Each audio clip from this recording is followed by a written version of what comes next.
Oke, berjumpa lagi teman-teman sekalian di channel YouTube Komunitas Kali Metro. Pada kesempatan kali ini kita akan membincangkan salah satu tokoh yang sangat penting dalam sejarah Indonesia, khususnya sejarah sastra Indonesia. Bersama saya pada kesempatan kali ini sudah hadir Bung Jensen. Bung Jensen adalah editor di penerbit Internet Publishing.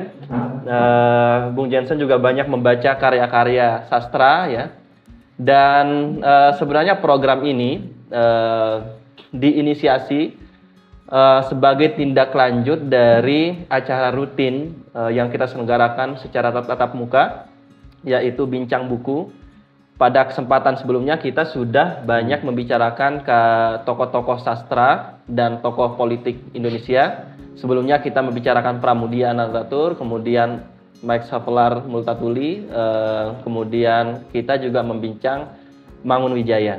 Nah, pada kesempatan kali ini adalah edisi pertama kita akan membincang salah satu tokoh ya dalam sejarah sastra Indonesia, yaitu H.B. Yasin. Gimana Bung menurut Bung Janwan H.B. Yasin? Oke, terima kasih Bung Amar.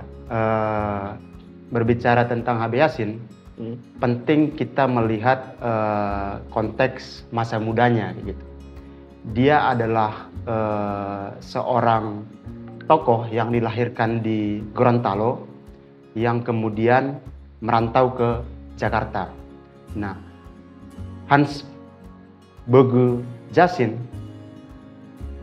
yang lebih dikenal dengan H.B. Yasin adalah seorang pendidik, kritikus sastra, dan juga penulis Indonesia yang terkemuka. Gitu. Dia bersekolah mendalami ilmu sastranya di Universitas Indonesia pada tahun 1957. Yang kemudian itu sudah jadi Universitas Indonesia ya? Sudah jadi. Baru. Yang kemudian dilanjutkan mendalami ilmu sastra di Universitas Yale, Amerika Serikat. Okay. Nah, sekembali dari tanah rantau itulah kemudian H.B. Yasin mulai mengajar sebagai seorang pendidik di universitas asalnya, Universitas Indonesia. Nah, dari situ dia kemudian menekuni praksis sastra. Selain mengajar, dia mendokumentasikan banyak karya-karya sastra Indonesia.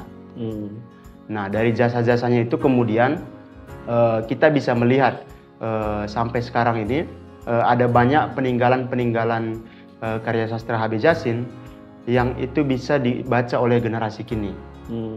Nah, sumbangsih lainnya kayak gitu, H.B. Yasin sebagai kritikus sastra, dia menjadi orang yang bisa dikatakan sebagai paus sastra karena dia memberikan masukan-masukan yang berharga kepada sastrawan-sastrawan baik itu pendatang baru maupun sastrawan-sastrawan yang sudah melalang buana di dunia sastra Indonesia. Ya, istilah paus sastra sebetulnya kan diberikan oleh Gayus Yagian ya. Gayus Yagian, dan memang istilah paus sastra ini muncul sebab peran Yasin yang sangat vital dalam sastra Indonesia. Jadi petuah-petuah Yasin, penilaian-penilaian Yasin atas karya sastra pada waktu itu sangat dinantikan oleh para pembaca, para halayak umum ya.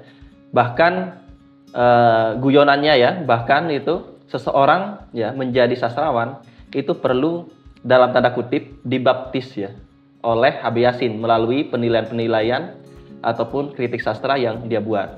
Makanya kemudian awalnya itu adalah ledekan ya oleh Gayus Yagian bahwa H.B. Yasin itu kok sama seperti paus ya yang membaptis seseorang untuk menjadi seorang sastrawan gitu ya. Jadi ini paus Paus Katolik, bukan? Iya, paus Katolik. Bukan ikan paus ya. Bukan paus. Ini paus Katolik.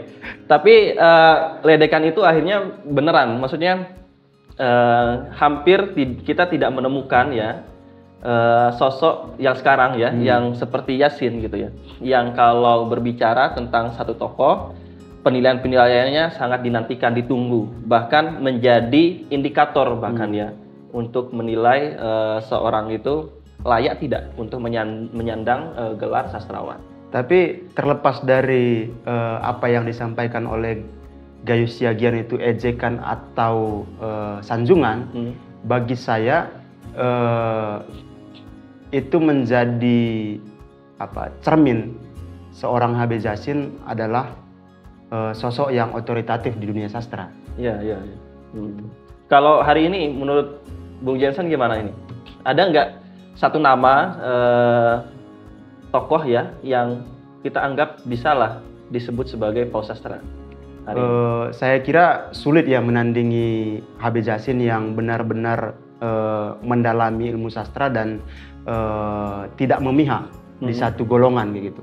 Dia benar-benar punya pendirian sendiri yang secara objektif bisa menilai dari sisi keilmuan sastra sebagai seorang kritikus kayak gitu, tanpa berpihak ke satu golongan lalu menyalahkan golongan yang lain. Misalnya gimana itu? Misalkan atau golongan apa aja yang kita misalkan pernah di tahun 1960 itu ada pertentangan antara kelompok sastra Manikebu dan Lekra. Walaupun saat itu Habib Yasin terlibat juga di dalamnya, di kelompok Manikebunya. Tapi kemudian setelah itu Habib Yasin bisa menjalin hubungan kembali dengan sastrawan-sastrawan dari semua golongan. Yang itu Lekra atau Manikebu. Entah itu Lekra maupun Manikebu. Yang dia lihat adalah karya sastranya, bukan pada pilihan politiknya. Kalau itu kan setiap orang punya hak gitu. Ya, ini mungkin karena memang Habib Yasin itu sosok yang sangat profesional, khususnya sebagai dokumentator ya. Dia kan bahkan diceritakan itu dia sangat ulet untuk mendokumentasikan seluruh karya sastra. Habib Yasin kan pernah menjadi editor di banyak majalah sastra ya. Dan dari yang saya baca itu, Habib Yasin bahkan menyimpan karya-karya yang dia tolak.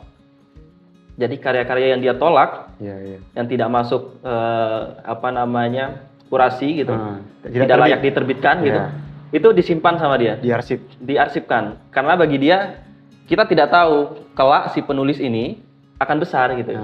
Dan kalau sudah besar, kita bisa lihat dulu dia seperti apa, jejak karyanya, jejak karyanya seperti apa. Dan menurut saya itu sangat luar biasa sekali ya. Bisa punya energi yang begitu besar untuk mendokumentasikan sastra, dan dia seorang diri dulu ya. Dan menariknya lagi dari Habib Yasin adalah selain dia ulet dalam mendokumentasikan sastra Indonesia, dia juga seorang yang bisa melihat jauh ke depan terkait pentingnya karya-karya sastra kayak gitu untuk didokumentasikan dan diwariskan. Termasuk dalam hal ini dia menyunting banyak karya-karya penting. Salah satunya adalah Max Havelaar, karya Murtatuli atau Douwe Dekker. Dia sebagai penerjemah. Dia penerjemah. Yang awalnya buku Max Havelaar itu kan diterbitkan dalam bahasa Belanda, yang kemudian banyak diterjemahkan di Eropa sana. Tapi buku itu yang secara substansi berbicara tentang Indonesia itu belum diterjemahkan sama sekali ke dalam bahasa Melayu. Nah, disitulah peran Habib Yasin kemudian menerjemahkan karya Max Havelaar yang selanjutnya dapat dibaca oleh kalangan masyarakat Indonesia. Nah, karya itu berapa itu? Tahun 1960-an ya kalau tidak salah. Nah, itu kan sangat penting sekali karya Multatuli itu kalau kita menelaah sejarah ya. Karena kalau kita mengutip kata-katanya Pramudiana Tatur, ya Max Havelaar itu buku yang membunuh kolonialisme kayak gitu. Dan dengan segala ini ya perdebatan yang sudah kita diskusikan sebelumnya ya. Perdebatannya. Oke, jadi Habib Yasin adalah penerjemah novel Max Havelaar ya? Iya. Oke. Sebelum itu berarti belum pernah ada penerjemahan terhadap Max Havelaar? Belum ada. Sebelumnya Max Havelaar itu diterbitkan dalam bahasa Belanda yang kemudian banyak diterjemahkan di Eropa, dalam bahasa-bahasa di benua Eropa gitu. Namun setelah karya itu terbit selama 150 tahun, belum pernah diterjemahkan ke dalam bahasa Indonesia. Nah, H.B. Jassin berperan menerjemahkan karya Multatuli Max Havelaar ke dalam bahasa Indonesia yang kemudian bisa diakses, dibaca oleh masyarakat Indonesia. Gitu. Oke. Dan saya kira itu sangat penting sekali ya, karena dalam catatan sejarah dengan segala perdebatannya ya, tapi dari sisi positifnya kayak gitu, Pram mengatakan kalau Max Havelaar itu adalah buku yang membunuh kolonialisme yang kemudian melahirkan politik etis kayak gitu. Iya. Dan dilengkapi dengan terjemahan dalam bahasa Indonesia yang dibuat oleh H.B. Jassin. Oke, berarti Bung Jansen ini kenal H.B. Jassin dari Max Havelaar itu ya? Atau sebelumnya pernah membaca tentang H.B. Jassin? Dalam banyak bacaan kayak gitu, buku-buku yang populer, saya kira nama H.B. Jassin sedikit banyak tersemat gitu dari karya-karya termasuk Max Havelaar itu. Dan di dalam dunia sastra juga, literasi sastra kayak gitu, sering disebut H.B. Jassin. Saya penasaran kemudian bagaimana sih sosok H.B. Jassin dan kiprahnya gitu. Ternyata seorang H.B. Jassin sangat berjasa. Sangat berjasa. Karena berjasa bagi dunia sastra ya. Iya, karena ya tidak hanya sastra. Kalau kita ngomong sastra Indonesia, berarti kita ngomong soal bahasa Indonesia kan. Iya. Kita sering membaca misalnya bagaimana pengaruh Chairil Anwar terhadap terciptanya bahasa Indonesia, yang tidak lagi terlalu Melayu gitu ya. Kita bisa membedakan mana bahasa Indonesia dan mana bahasa Melayu, itu kan salah satunya dari Chairil ya. Dan kita tidak mungkin mengenal Chairil ya tanpa dokumentasi dari H.B. Jassin. Ibaratnya dia seperti jembatan gitu ya. Kalau tidak ada dia, kita mungkin tidak akan mengenal banyak sastrawan-sastrawan penting yang harus kita baca gitu. Nah, itu juga yang menarik dari H.B. Jassin, Bung Amar. Selain dia fokus dari menghasilkan karya, dia juga bisa mampu mengklasifikasikan sastrawan-sastrawan yang ada pada masa itu, yang kemudian dia tuangkan dalam bukunya sendiri yang berjudul Pujangga Baru itu. Pujangga Baru. Termasuk juga Gema Tanah Air gitu, puisi dan prosa, di mana H.B. Jassin mengumpulkan karya-karya dari banyak sastrawan Indonesia yang kemudian disatukan dalam satu buku yang sekarang ini kita kenal dengan buku antologi. H.B. Jassin bisa dikatakan sebagai pelopor. Memulai ya. Iya. Ya, kalau tidak salah memang ya, bahkan gelar ya Amir Hamzah sebagai Raja Pujangga Baru kalau tidak salah juga dari H.B. Jassin. Iya. Jadi memang pengaruhnya atau perannya dalam sastra Indonesia secara khusus ya, dan bahasa Indonesia secara umum memang sangat penting. Nah, melihat jasa-jasa H.B. Jassin itu dalam konteks sekarang nih,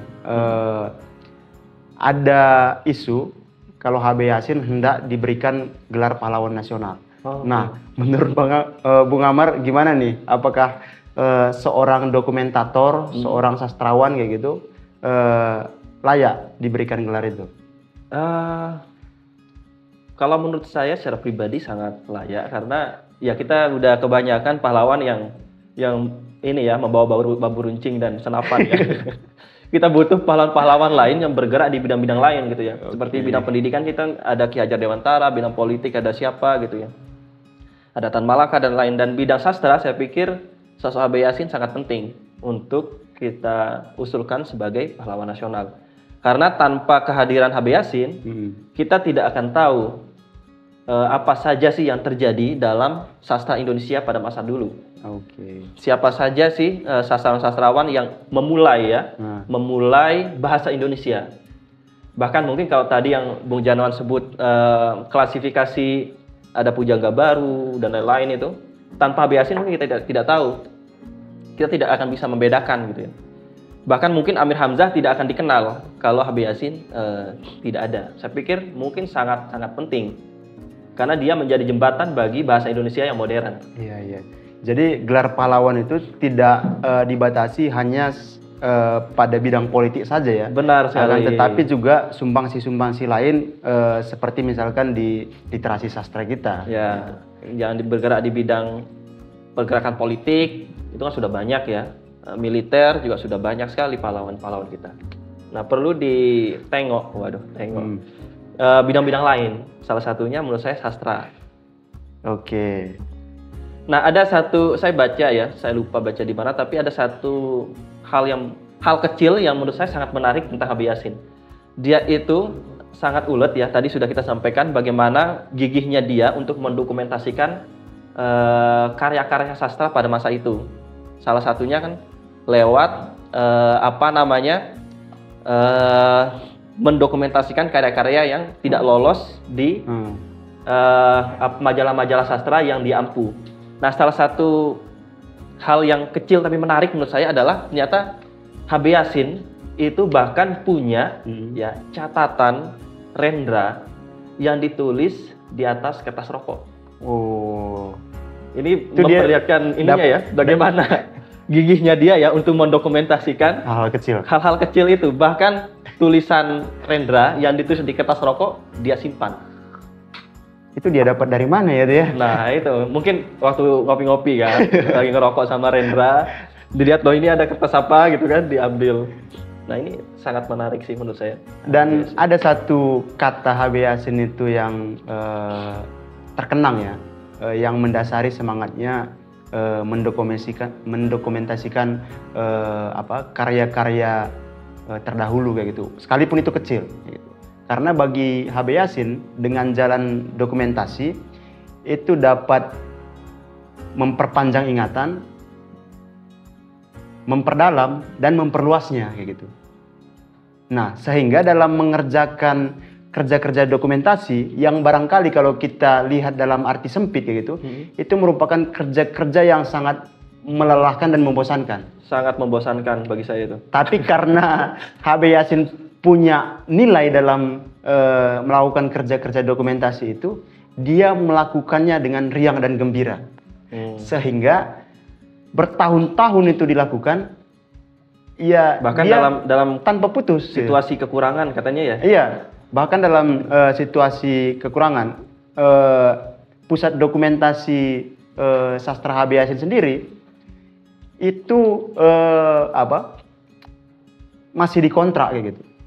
Sementara orang-orang yang berkunjung ke pusat dokumentasi itu tidak dikenakan biaya sama sekali. Itu milik pribadi, tapi dikontrak tempatnya. Dulu ya? Dulu dikontrak. Oke. Tidak dikenakan biaya sama sekali, alias gratis gitu. Wow.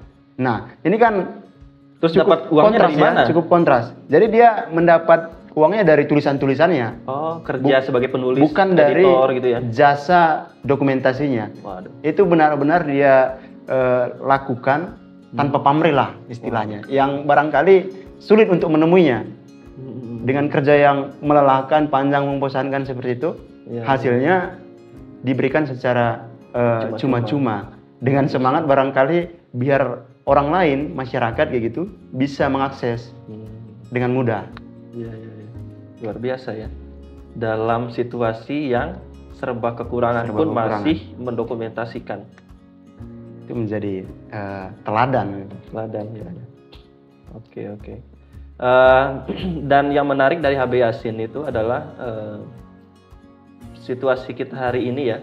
Situasi kita hari ini kan kita kalau membaca karya sastra atau melihat dunia sastra itu kan seolah-olah tidak ada yang kita bisa jadikan indikator seperti HB Yasin ya. Kalau ngomong novel ini bagus atau orang ini layak disebut sebagai sastrawan karena tulisannya bagus, itu kan hampir tidak ada ya. Mentok-mentok mungkin ya, dan mungkin sudah diketahui oleh halayak pembaca, Dewan Kesenian Jakarta ya, sayembara novel Dewan Kesenian Jakarta itu yang seringkali dijadikan sebagai acuan. Ya kan, padahal itu lingkup Jakarta, walaupun rasanya seperti nasional ya. Karena kita tidak punya sosok yang mirip seperti itu, gitu. Kritikus sastra kita, orang-orang yang bisa mengapresiasi sastra dengan kapasitas yang layak, seperti H.B. Yasin.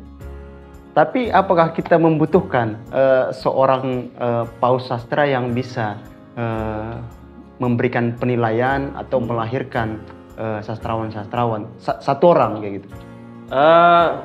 Lebih banyak orangnya lebih bagus sih. Maksudnya tidak hanya satu orang ya. Ada beberapa kritikus sastra yang bisa kita jadikan referensi bagi kita sebagai pemula-pemula ini untuk masuk ke dunia sastra. Itu menurut saya sangat penting daripada kita membaca ulasan-ulasan di katakanlah media tentang 5 novel terbaik dan lain-lain. Kalau bagi saya pribadi ya lebih baik membaca tulisan orang yang punya kapasitas memang dalam bidang itu, katakanlah kritikus sastra. Semakin banyak kritikus sastra semakin bagus. Cuman problemnya adalah seberapa besar indikator ya orang ini bisa disebut sebagai kritikus sastra yang katakanlah kompatibel.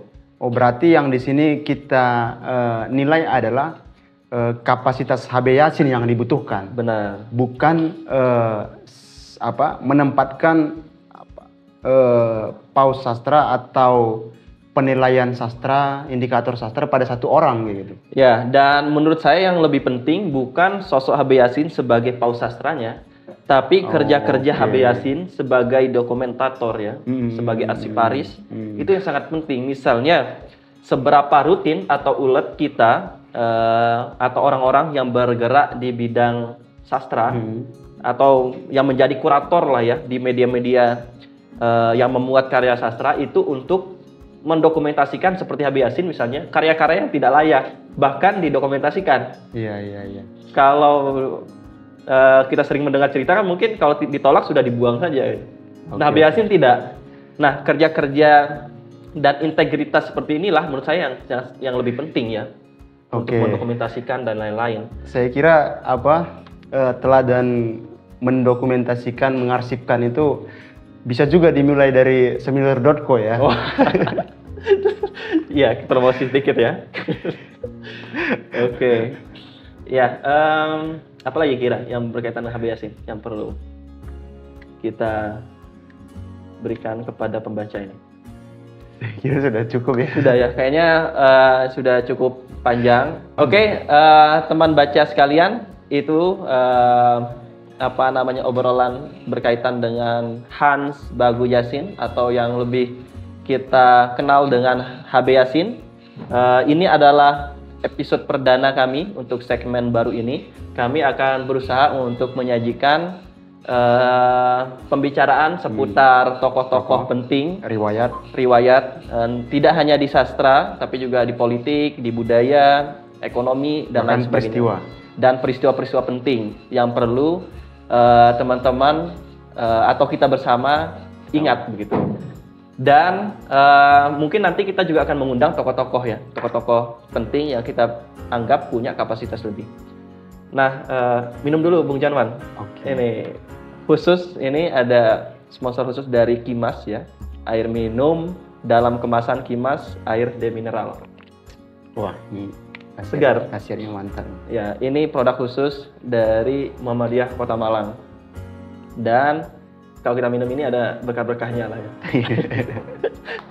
Ya, jangan lupa teman-teman sekalian, kalau kalian punya rekomendasi tokoh-tokoh yang akan kita bincangkan pada episode selanjutnya, silakan memberikan komentar. Kemudian jangan lupa untuk like dan subscribe channelnya biar kalian tidak ketinggalan episode-episode terbaru. Tentu saja dengan pembicaraan mengenai tokoh peristiwa yang lebih penting. Saya pikir itu saja Bung Janwan ya. Nanti kita bertemu dengan teman-teman sekalian di episode selanjutnya. Salam literasi.